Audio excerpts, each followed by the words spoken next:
பிரதமர் நரேந்திர மோடி தற்போது பேசி வருகிறார் அந்த நேரல் காட்சிகளை भी समाधान करता है और देश के युवाओं के उज्जवल भविष्य को भी सुनिश्चित करता है। ये पिछले कुछ घंटों से देख रहा हूं जिस प्रकार से इस बजट का हर क्षेत्र में स्वागत हुआ है।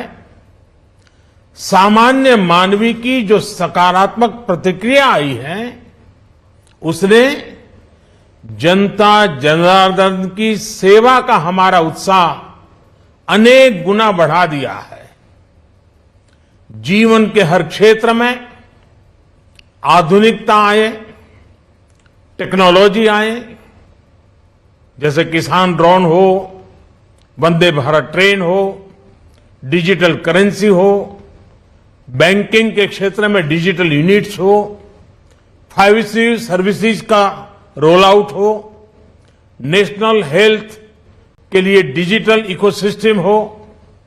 इनका लाभ हमारे युवा, हमारे मध्यम वर्ग, गरीब, दलित, पिछड़े, ये सभी वर्गों को मिलेगा।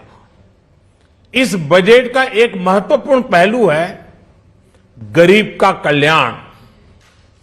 हर गरीब के पास पक्का घर हो, नल से जल आता हो, उसके पास शौचालय हो, गैस की सुविधा हो, इन सभी पर विशेष ध्यान दिया गया है।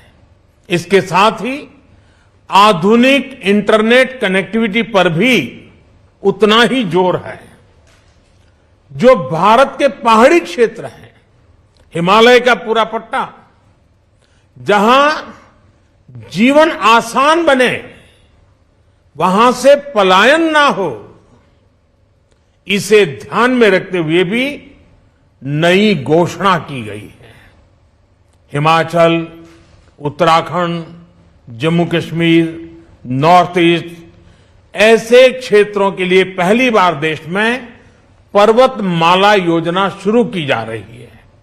ये योजना पहाड़ों पर ट्रांसपोर्टेशन और कनेक्टिविटी की आधुनिक व्यवस्था का निर्माण करेगी और इससे हमारे देश के जो सीमावर्ती गांव है, बॉर्डर के गांव है, जिसका वाइब्रेंट होना जरूरी है, जो देश की सिक्योरिटी के लिए भी आवश्यकता है, उसको भी बहुत बड़ी ताकत मिलेगी।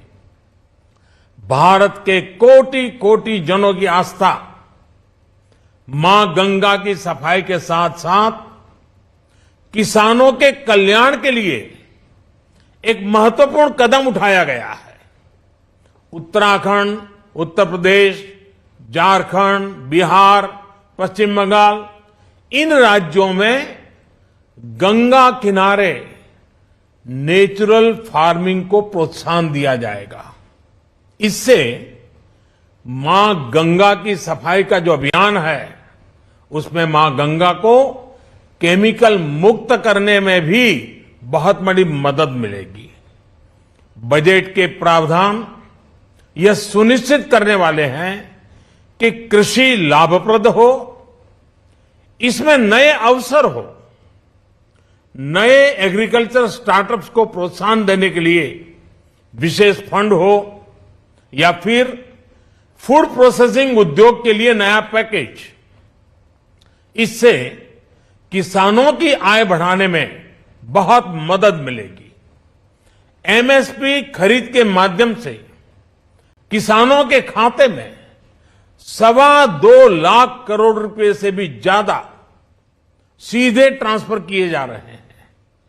कोरोना काल में एमएसएमई यानी हमारे छोटे उद्योगों की मदद और उनकी सुरक्षा के लिए देश ने लगातार अनेक निर्णय लिए थे, अनेक प्रकार की मदद पहुंचाई थी।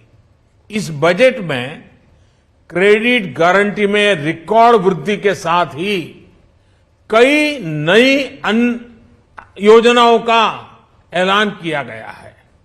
डिफेंस के कैपिटल बजट का 68% डोमेस्टिक इंडस्ट्री को रिजर्व करने का भी बड़ा लाभ भारत के एमएसएमई सेक्टर को मिलेगा।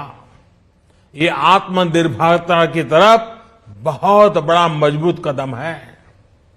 7.5 लाख करोड़ रुपए के पब्लिक इन्वेस्टमेंट से अर्थव्यवस्था को नई गति के साथ ही छोटे और अन्य उद्योगों के लिए नए अवसर भी बनेंगे।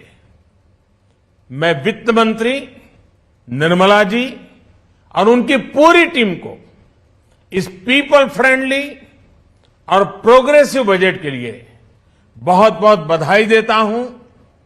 कल भारतीय जनता पार्टी ने मुझे सुबह 11 बजे बजट और आत्मनिर्भर भारत विषय पर बात करने के लिए निमंत्रित किया है।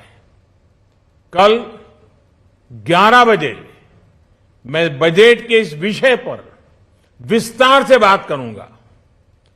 आज इतना काफी है। बहुत बहुत धन्यवाद।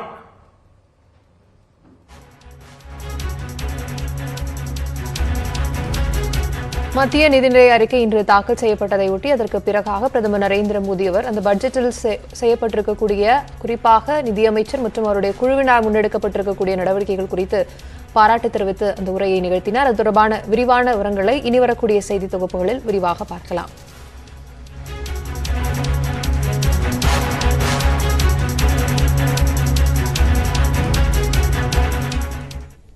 வரும் நிதியாண்டில் 5G